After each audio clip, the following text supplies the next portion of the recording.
दोस्तों, मेरे एक दोस्त ने मुझे बताया कि मुझे एक ऐसे शहर में एक दिन जाना पड़ा कि जहां पर चोरियां बहुत ज़्यादा हुआ करती हैं। नमाज का वक्त हुआ तो मैंने अपनी मोटरसाइकिल मस्जिद के सामने खड़ी कर दी, इसलिए कि मैं जल्दी से नमाज पढ़ लूं, कहीं नमाज का वक्त निकल ना जाए। लेकिन मुझे परेशानी ये हुई कि अगर यहाँ पर मैं मोटरसाइकिल खड़ी कर गया तो चोरी हो जाएगी। अचानक मेरे करीब से एक लड़का गुजरा।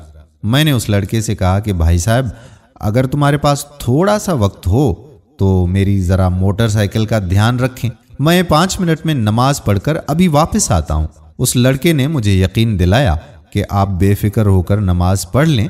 मैं नमाज पढ़ने के लिए मस्जिद में दाखिल हो गया। मैंने बड़े ही इत्मीनान के साथ नमाज पढ़ी और अपनी जेब से 500 रुपए का नोट निकाला कि ये पैसे मैं उस लड़के को इनाम के तौर पर दे देता हूँ जो मस्जिद के बाहर मेरी मोटरसाइकिल का ख्याल रख रहा है।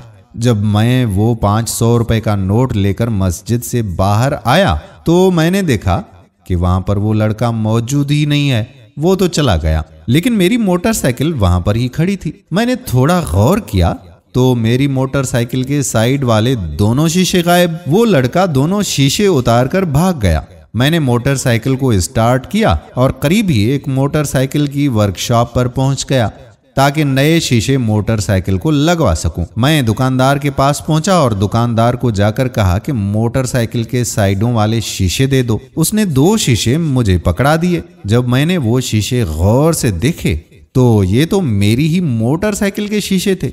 मैं बड़ा ही हैरान हुआ और कहा कि भाई साहब, आपको ये शीशे कौन देकर गया?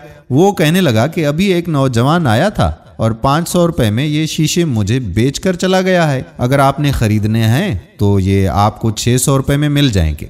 मैंने अपनी जेब से 600 रुपए निकाले और दुकानदार को दे दिए और शीशे ले लिए। लेकिन मैं बहुत ज़्यादा हैरान था और सोच रहा था कि अगर लड़का चोरी ना करता बल्कि थोड़ा सा सब्र कर लेता तो 500 रुपए मैं इनाम के तौर पर उसे दे देता।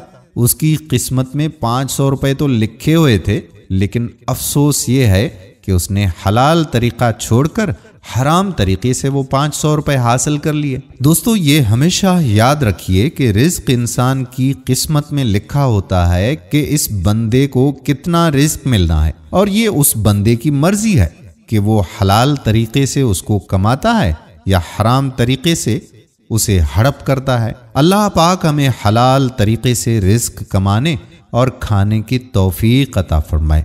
आमीन सुम्मा आमीन या रब्बल आलमीन। दोस्तों, हम उम्मीद करते हैं कि हमारी आज की वीडियो भी आपको ज़रूर पसंद आई होगी। आप हमारी बात से मुत्तफिक हैं कि नहीं, नीचे कमेंट बॉक्स में ज़रूर कमेंट्स लिखकर बताइएगा। आने वाली वीडियो तक अपने मेज़बान कादिर बख्श कल्होड़ो को इजाज़त दीजिए। अल्लाह हाफ़िज़।